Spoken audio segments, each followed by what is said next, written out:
Bum. Thinking out loud. И добро пожаловать на наш подкаст «Думаем вслух», который по-английски переводится как «Thinking out loud». Today, we're going to talk about a deeply important and sensitive topic, how domestic violence affects children's mental and emotional development as they grow into adulthood.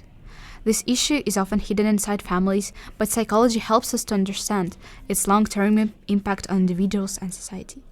This topic is extremely relevant to psychology, especially in developmental psychology, clinical psychology, cognitive psychology, and social psychology.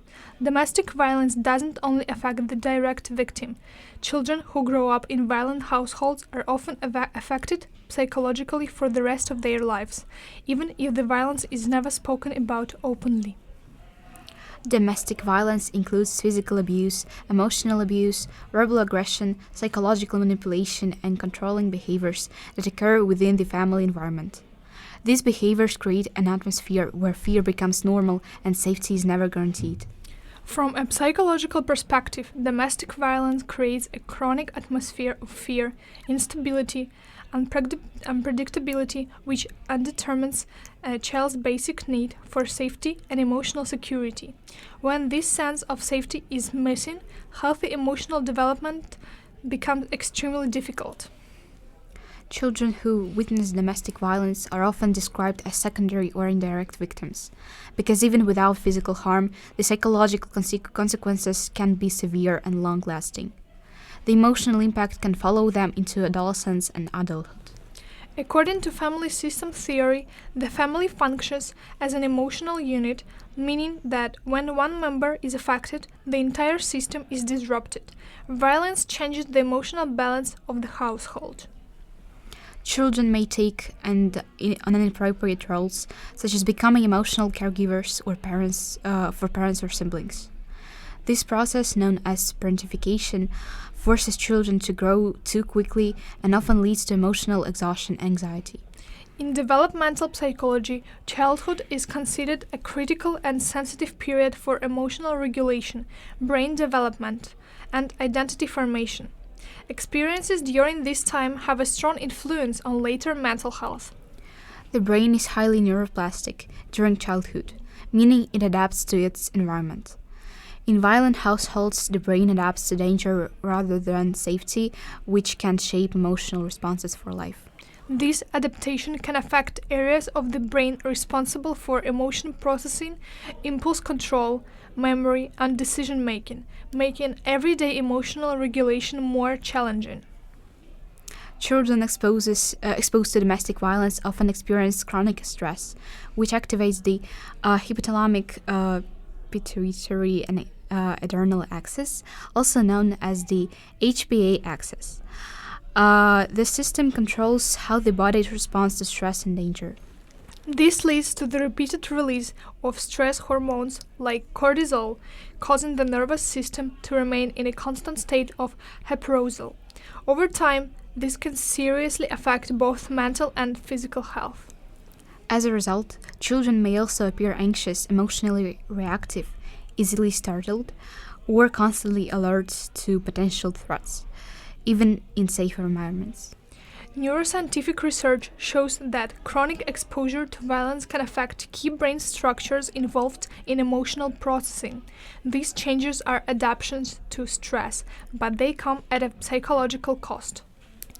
The amygdala, which processes fear, may become overactive, making individuals more sensitive to perceived danger and more likely to experience anxiety. The prefrontal cortex, responsible for emotional regulation and impulse control, may develop less efficiently due to prolonged stress, which can affect decision-making later in life. From a clinical psychology perspective, exposure to domestic violence can result in trauma-related symptoms even if the individual does not develop full PTSD. Trauma can exist in many forms and levels. These symptoms include intrusive thoughts, emotional numbness, disassociation, avoidance behaviors, and difficulty trusting others, all of which affects daily functioning. Trauma can also impair the brain's ability to distinguish between real and perceived threats, which increases long-term anxiety and fear responses. Trauma also affects how memories are encoded and stored in the brain. This means traumatic experiences are remembered differently than normal events.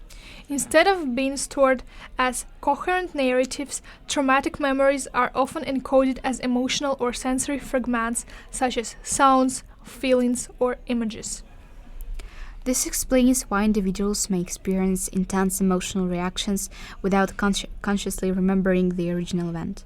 One of the most important frameworks for understanding these effects is attachment theory, developed by John Bowlby. This theory focuses on early emotional bonds. Attachment theory suggests that early relationships form internal working models, shaping how individuals view themselves and others throughout life. In violent households, caregivers may be inconsistent, emotionally unavailable, or frightening, leading to insecure attachment styles. These include anxious attachment, avoidant attachment, and disordinated attachment, which is strongly linked to trauma and emotional fear. Children exposed to domestic violence often struggle with emotional regulation, meaning they find it difficult to manage intense emotions. This also affects emotional intelligence, including the ability to recognize and understand emotions in oneself and in others. Many children internalize guilt and shame, believing they are responsible for the violence, which damages self-esteem and self-concept. From a cognitive psychology perspective, they may develop maladaptive schemas such as believing the world is unsafe or that they are unworthy of care. Domestic violence also affects cognitive development, including attention, working memory, and executive functioning. Children may struggle academically or show behavioral difficulties at school, which are often misunderstood rather than recognized as trauma-related responses. According to social learning theory proposed by Albert Bandura, children learn behavior through observation and imitation. When violence is modeled as a way to resolve conflict, children may learn that aggression is normal or acceptable behavior. This can lead to aggressive behavior or, in contrast, extreme passivity and fear of confrontation. A related concept is learned helplessness, developed by Martin Seligman. Children may learn that their actions have no effect on outcomes, leading to feelings of hopelessness, passivity, and low motivation. This mindset is strongly linked to depression and low self-confidence in adulthood. According to Erik Erikson, adolescence is a crucial stage for identity formation. Unresolved trauma can disrupt this process, leading to identity, confusion, insecurity, and vulnerability to unhealthy relationships. Psychological trauma often manifests physically through psychosomatic symptoms such as headaches, stomach pain, or chronic fatigue. This highlights the mind-body connection, showing how emotional distress can have physical effects. As children grow into adults, the psychological effects often persist. Research shows increased rates of anxiety disorders, depression, substance misuse, and difficulties with emotional intimacy. This is explained by the intergenerational transmission of violence, where learned behaviors and attachment patterns are repeated. Psychology also emphasizes that outcomes are not deterministic. Protective factors such as therapy, supportive adults, and stable environments can promote resilience and recovery. To conclude, domestic violence affects children on emotional, cognitive, neurological, and social levels. Through psychological theories such as attachment theory, trauma theory, social learning theory, and neurodevelopmental psychology, we can understand these effects. Most importantly, psychology shows that healing is possible. Thank you for listening to our podcast Thinking Out Loud. Bye.